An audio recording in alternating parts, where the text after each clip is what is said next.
সকাল থেকে রণক্ষেত্র কলকাতার কসবা এলাকা চাকরিহারা বিক্ষোভকারী শিক্ষকদের উপর লাঠিচার্জের অভিযোগ উঠেছে পুলিশের বিরুদ্ধে। পরে পুলিশের তরফে সাংবাদিক বৈঠক করে জানানো হয়েছে, প্রথমে শিক্ষকরাই পুলিশকে আক্রমণ করেন, যার জেরে পরিস্থিতি হাতের বাইরে বেরিয়ে যায়। তবে ঘটনার সত্যতা বা সূত্রপাত যাই হোক না কেন, সারাদিন দফায় দফায় ঘুরতে থাকা ছবি ও ভিডিও দেখা গেছে আহত বিধ্বস্ত শিক্ষকদের হাহাকার। ন্যায্য চাকরি ফেরত পাওয়ার দাবিতে নিজেদের অধিকার বুঝে নিতে মরিয়া তারা, আর তা করতে গিয়েই মার খেতে হয়েছে। যুক্ত হয়েছে পুলিশের লাঠির বাড়ি। এই প্রহৃত শিক্ষকদের মধ্যেই ছিলেন ধৃতিশ মণ্ডল ও মেহবুব। 7 এপ্রিল মুখ্যমন্ত্রী মমতা বন্দ্যোপাধ্যায় যে বৈঠক করেছেন চাকরিহারাদের সঙ্গে, সেই মঞ্চে ছিলেন তারা। বক্তব্য রেখেছেন নিজেদের। তাদের কথার পরিপ্রেক্ষিতে এরকম আশ্বাস দেন মুখ্যমন্ত্রী। জানিয়ে দেন তিনি পাশে আছেন বিপন্ন শিক্ষকদের। প্রতিশ্রুতি দেন চাকরি ফেরাতে সাধ্যমতো লড়াই করবেন। বিকল্প একাধিক পরিকল্পনার কথাও বলেন। কিন্তু কে জানতো মুখ্যমন্ত্রীর মঞ্চে নিজেদের কথা বলে আশ্বাস পেয়ে তার দুদিনের মধ্যেই পুলিশের লাঠির মুখে পড়তে হবে তাদের। গত সপ্তাহে সুপ্রিম কোর্টের নির্দেশে রাজ্যে প্রায় 26,000 চাকরি বাতিল হওয়ার পরে সোমবার নেতাজি ইন্ডোরে চাকরিহারাদের সভায় যোগ দিয়েছিলেন মুখ্যমন্ত্রী মমতা বন্দ্যোপাধ্যায়। সেখান থেকে তাদের পাশে থাকার বার্তা দিয়েছিলেন তিনি। কিন্তু চাকরিহারাদের একটা বড় অংশ সেই আশ্বাসে ভরসা করতে পারেনি, ফলে বাড়তে থাকে বিক্ষোভ। এই গোটা ঘটনাকে কেন্দ্র করে বুধবার বেলা বাড়তে তীব্র উত্তেজনার পরিবেশ তৈরি হয় জেলায় জেলায়। কসবার পরে বর্ধমান, বারাসাতেও চাকরিহারা শিক্ষকদের উপর লাঠিচার্জের অভিযোগ উঠেছে পুলিশের বিরুদ্ধে। ঘটনার একাধিক চাকরিহারা শিক্ষক জখম হয়েছেন বলেও খবর। চাকরিহারাদের অভিযোগ, শান্তিপূর্ণ বিক্ষোভে পুলিশ লাঠিচার্জ করেছে। পাল্টা হিসেবে পুলিশের অভিযোগ, চাকরিহারা শিক্ষকরাই প্রথমে পুলিশের ওপর হামলা করেছে।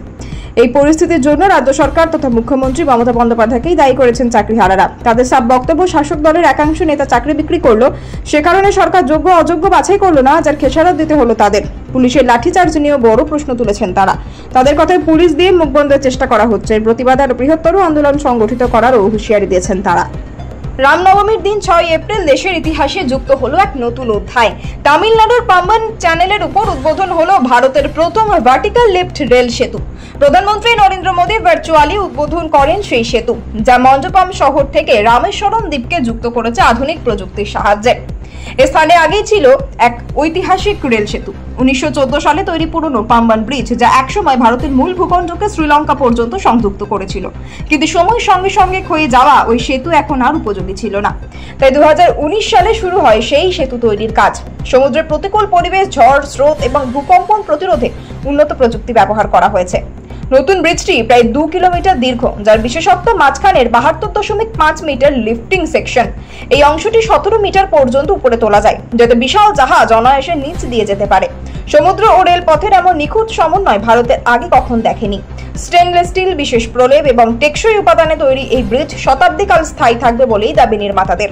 দ্বৈত ট্র্যাকের পরিকাঠামো থাকলেও আপাতত একটি ট্র্যাকেই চলবে ট্রেন, আর মাত্র 25 কিমি পথ বাকি। সামনে শ্রীলঙ্কা, পাম্বান ব্রিজ ধরে কলম্বো পৌঁছবে ভারতীয় রেল। কিন্তু আচমকা কেন এমন আশঙ্কা? সাউদার্ন রেলের তরফে প্রকাশ করা রিপোর্টে পরিষ্কার বলা হয়েছে, ব্রিটিশ আমলের সমস্ত জিনিসপত্রের গুণগত মানের কথা, যা এখনকার সময় একেবারেই ভাবা সম্ভব নয়। প্রযুক্তিগতভাবে এই সেতু রীতিমতো বিস্ময় হলেও নতুন কিছু সেতুর স্বাস্থ্য নিয়েই প্রশ্ন উঠতে শুরু করেছে।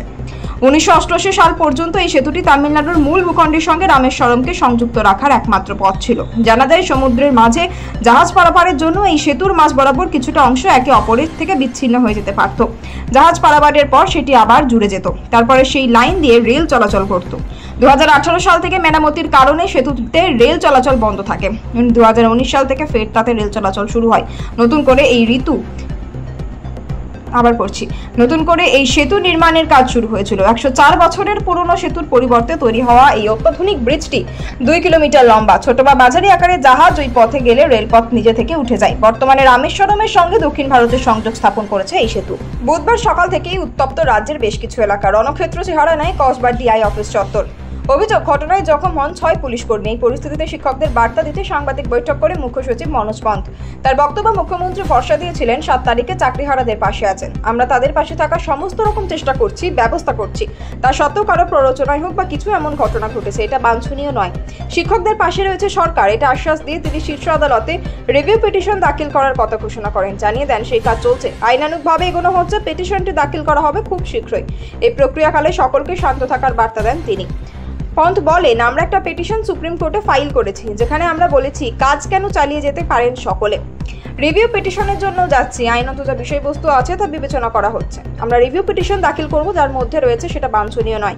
আমরা আবার আশ্বাস দেওয়ার চেষ্টা করছি, আমরা ওদের পাশে আছি, ওদের কষ্ট বুঝতে পারছি। সবার পরিবার আছে, চিকিৎসা সংক্রান্ত খরচা আছে, সমস্ত মানবিক দিক খতিয়ে দেখে আমরা কাজ করার চেষ্টা করছি। শুধু এমন কিছু করবেন না যাতে শান্তি শৃঙ্খলা নষ্ট হয়। কসবার ঘটনা উল্লেখ করে পন্থ বলেন, আজ সরকারি সম্পত্তি নষ্ট করা হয়েছে অনেক জায়গায়। একজন সিনিয়র সার্জেন্ট জখম, পুলিশি পরিস্থিতি সামলানোর চেষ্টা করছেন। শিক্ষক শিক্ষিকার সমাজে বিশেষ ভূমিকা রয়েছে, আমরা ওদের শ্রদ্ধা করি। আমরা সুপ্রিম কোর্টের কাছে ব্যাখ্যা চেয়েছি, সেই ব্যাখ্যার অপেক্ষায় আছি। কাউকে টার্মিনেশন লেটার দেওয়া হয়নি। সুপ্রিম কোর্টের রায়কে মাথায় রেখেই আমাদের পদক্ষেপ করতে হবে।